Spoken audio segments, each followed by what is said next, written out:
বিশ্ব সংবাদ মাধ্যমের স্বাধীনতা সূচকে গত বছরের তুলনায় ১৬ ধাপ উন্নতি করে ১৮০টি দেশের মধ্যে বাংলাদেশের অবস্থান ১৪৯তম।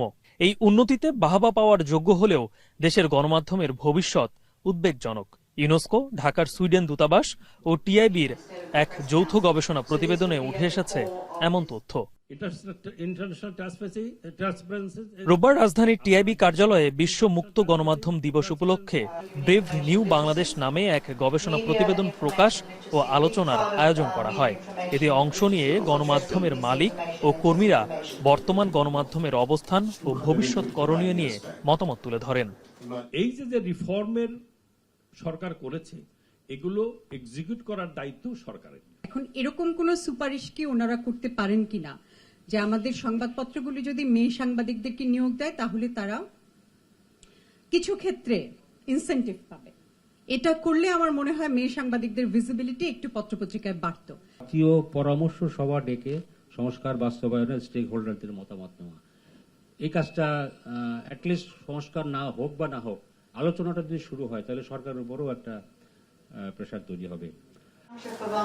গণমাধ্যম সংস্কার কমিশনের প্রধান কামাল আহমেদ অভিযোগ করেন, শেখ হাসিনার আমলে টেলিভিশন চ্যানেলের লাইসেন্স রাজনৈতিক আনুগত্যের ভিত্তিতে দেয়া হয়েছিল। বলেন, কমিশনের সুপারিশ জমা দেয়া হলেও সরকারের পক্ষ থেকে আশাব্যঞ্জক সাড়া মেলেনি। ৫ আগস্টের পর ঢালাওভাবে ১৬৬ সাংবাদিকের বিরুদ্ধে হত্যা মামলা বৈরী পরিবেশের সৃষ্টি করছে। গত ১৫ বছরে আগের সরকার সংবাদ মাধ্যমের উপর পদ্ধতিগতভাবে সিস্টেমেটিক্যালি নিয়ন্ত্রণ প্রতিষ্ঠার চেষ্টা করেছিল। টেলিভিশন চ্যানেলের লাইসেন্স যে দেওয়া হয়েছে তা দেওয়া হয়েছে সম্পূর্ণ রাজনৈতিক আনুগত্যের ভিত্তিতে।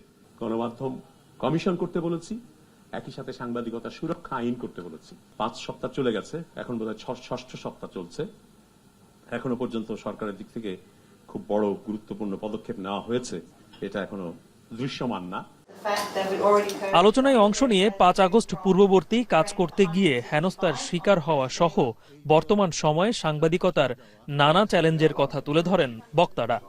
বিশেষ করে মবের মাধ্যমে সাংবাদিকতায় ভয়ের পরিবেশ তৈরি হচ্ছে বলে মনে করেন তারা। একটি খবর দৈনিক যুগান্তরে প্রকাশ হয়েছিল আমারই করা।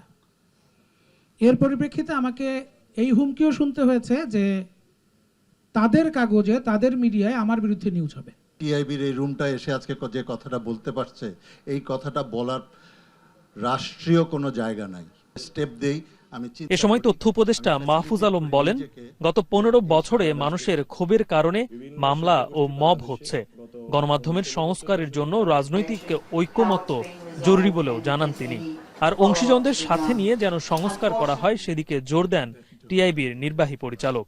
আপনার কাছে অনুরোধ যে আপনারা এটা প্রতিটা আইন করার ক্ষেত্রে, যদিও রিফর্ম কমিশনের পক্ষ থেকে খসড়া যে দুটি করা হয়েছে সেগুলো তো আমরা ধরেই নিব যে বেসিক হিসাবে, কিন্তু এরপরও আপনারা যখন যে আইনগুলো করবেন মিডিয়া রিফর্ম সংক্রান্ত, সেগুলো যেন অংশীজনদেরকে সম্পৃক্ত করে করা হয়। আমরা সাংবাদিকদের জন্য যে সুরক্ষা আইনের প্রস্তাব করা আছে, আমরা মনে করি এটা ডুয়েবল। এখানে এই আইনের কয়েকটা ধারা আমার কাছে মনে হয়েছে, এবং আমাদের যারা এখানে পর্যালোচনা করছি, যে আমাদের কাছে মনে হয়েছে যে কিছু কিছু ধারাতে আরো বেশি আমাদের কমিশনের সাথে একটু বসা দরকার। আমাদের লেজিসলেটিভ বিভাগ আছে একটা সরকারের, ওখানে পাঠানো দরকার, ওদেরকে পাঠিয়ে দেখা দরকার এখানে কোনো লিগাল লুপহোলস আছে কিনা। আমরা এই সম্প্রচার নীতিমালাটা হয়তো ফাইনালাইজ করার চেষ্টা করব খুব শীঘ্রই। আলোচনায় অংশ নেন ইউনেস্কোর বাংলাদেশ প্রতিনিধি ও ঢাকার সুইডেন দূতাবাসের রাষ্ট্রদূতরা। তারা বলেন, কৃত্রিম বুদ্ধিমত্তা আগামীতে সাংবাদিকতায় বিভিন্নভাবে সাহায্য করলেও এর অসৎ ব্যবহার চ্যালেঞ্জ তৈরি করবে। কালিব ইবনে রিয়াজ, এখন, ঢাকা।